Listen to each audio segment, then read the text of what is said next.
नमस्कार, राष्ट्रीय जगत विजन न्यूज में आपका स्वागत है। मैं हूं आपके साथ वीना। न्यायधानी बिलासपुर में एक स्पा सेंटर की आड़ में देह व्यापार चलाने की खबर पुलिस को मिली। रेड की कार्रवाई में 6 युवतियों को गिरफ्तार किया गया है। और आपको बता दें कि ये कोई पहला मामला नहीं है जब स्पा सेंटर की आड़ में देह व्यापार चलाया जा रहा हो। फिलहाल पुलिस कार्रवाई कर रही है और मामले की जाँच में जुटी है। आइए दिखाते हैं आपको पूरी खबर।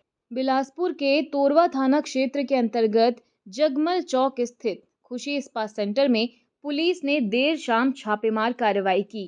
कार्रवाई के दौरान पुलिस को संदिग्ध गतिविधियों में 6 युवतियां मिली, जिन्हें हिरासत में लेकर पूछताछ की जा रही है। सीएसपी कोतवाली गगन कुमार ने बताया कि मुखबिर की सूचना पर ये रेड की गई थी। प्रारंभिक जांच में स्पा सेंटर की आड़ में देह व्यापार संचालित होने की आशंका जताई जा रही है। फिलहाल युवतियों से पूछताछ जारी है। वहीं पुलिस ने स्पा सेंटर संचालक से भी पूछताछ शुरू कर दी है। पूरे मामले की बारीकी से जांच की जा रही है। फिलहाल खबरों में इतना ही। अपडेटेड रहने के लिए हमारे चैनल को सब्सक्राइब कर लीजिए। नई खबरों का नोटिफिकेशन के लिए बेल आइकन जरूर दबाइए।